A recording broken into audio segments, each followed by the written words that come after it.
All right, it's gonna hurt, but we are going to torture test the Samsung Galaxy S3. It'll go through our standard battery of tests, cold, heat, dropping, and a water test, plus a wild card that you'll see in a little while. Let's get going.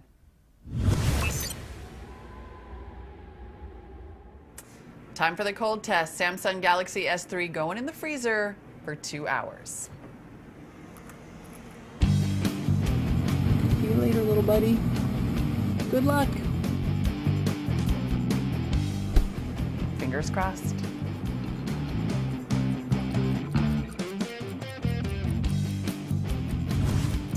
Okay, our Samsung Galaxy S3 has been in the freezer 2 hours. Let's see how it's doing. Ooh, it is condensing up on the screen already. Let's take its temperature. 24 degrees. Try the back. 20 degrees. You can see condensation forming already. Ooh, it's actual ice. There's like ice buildup on there. Let's try to turn it on. Okay, well, it comes on. It is sluggish, but still functional. Nice.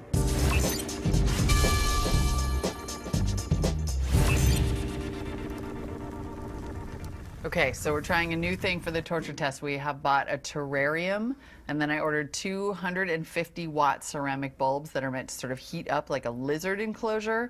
So I'm going to see if we can get the inside of the, like, pretty much hot box this thing, and then see if we can get it to, 120, 140 degrees.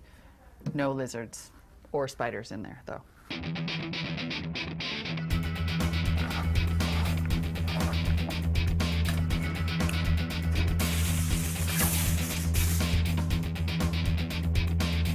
Okay, now it's time for the heat test. We had to reconfigure our terrarium of death a little bit to get it hotter in there. Now I think it might be too hot, so we're actually just gonna go with one bulb. On, still working fine after the cold. Let's put that there. Lid on. This for sealing. 1 hour.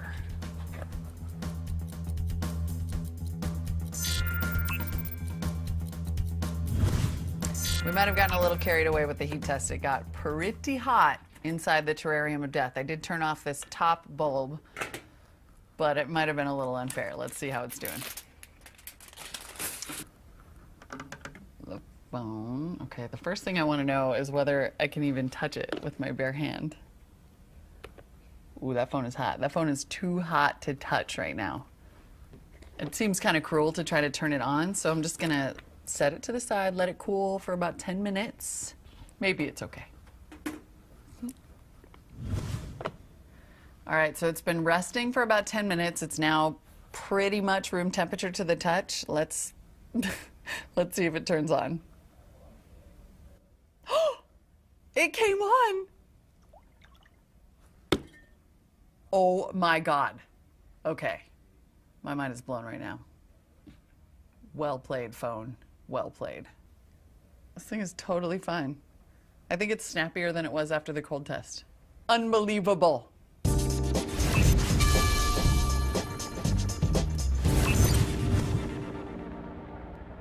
Okay, it's time for our drop test, and this camera is rolling 3 drops, all from standing. Here we go. 1. Many pieces.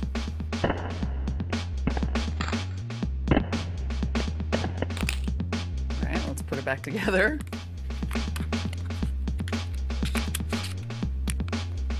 Okay, let's try to turn it back on.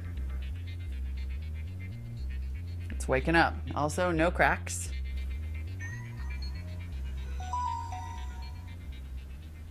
Then once it recovers, we'll do it again. So it survived drop 1. Time for drop 2. The cameras are rolling. 3, 2, 1. Drop.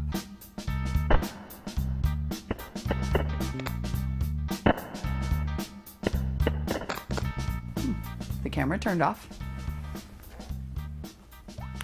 Back stayed on mostly. Okay, still no cracks. All right, so I'm gonna do standing height, but like a little more drama this time. Okay, this one could hurt. Time for the 3rd drop. 3, 2, 1.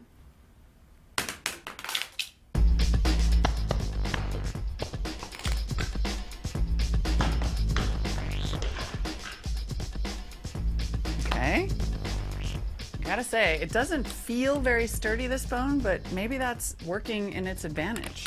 Like this thing, it's never gonna shatter because it's totally flimsy already. All right, let's try on again. Seems to be totally fine. Drop test, no big deal.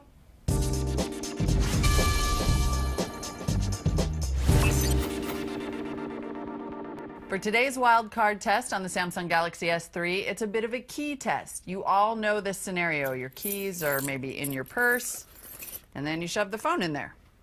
Or, more common for you guys, the keys are in your pocket, and then you shove your phone in there. So we thought we would just drag some keys along the screen and see if you actually need one of those overpriced screen protectors or not. Let's have a go. Don't look inside my purse.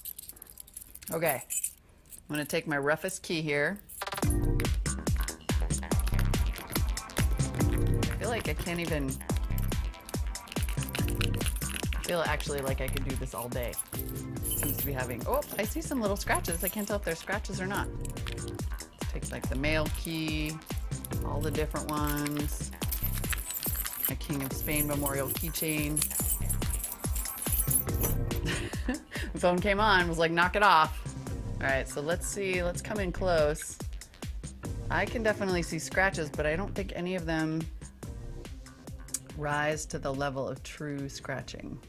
So maybe if you did it 100 times a day, you'd eventually start to scratch this guy, but no problem.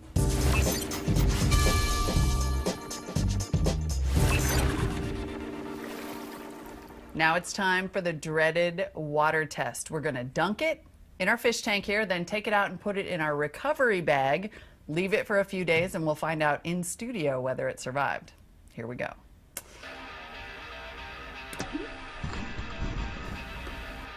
Let's leave it for 10-15 seconds. Looks like our screen went off.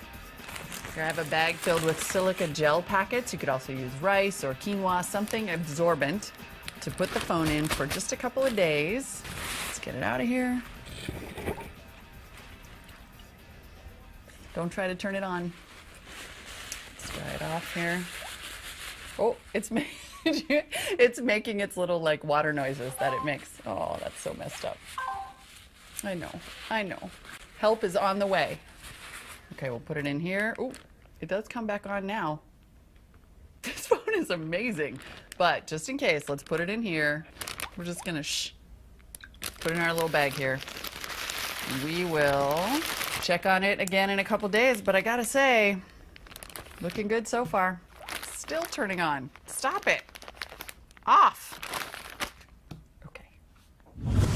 Now, even though our Galaxy S3 turned on while I was drying it off, that actually might have killed it. We did a couple more shots with it later and it wouldn't come back on because you're really not supposed to turn your phone on after it gets dunked in water. So what I did is I took off the battery cover and took out the battery, and I've been drying the whole thing in this bag of silica gel packets for about 4 days. Here we are at the moment of truth. Let's open it up. I have no idea what's gonna happen here. So here's the battery. Put that back in. Put our cover back on. Oh man, I'm so nervous. Power. Oh, it's coming back on. The speaker is working. Oh my goodness, look at this thing. This phone is amazing, and I can officially declare the Samsung Galaxy S3 a torture test survivor.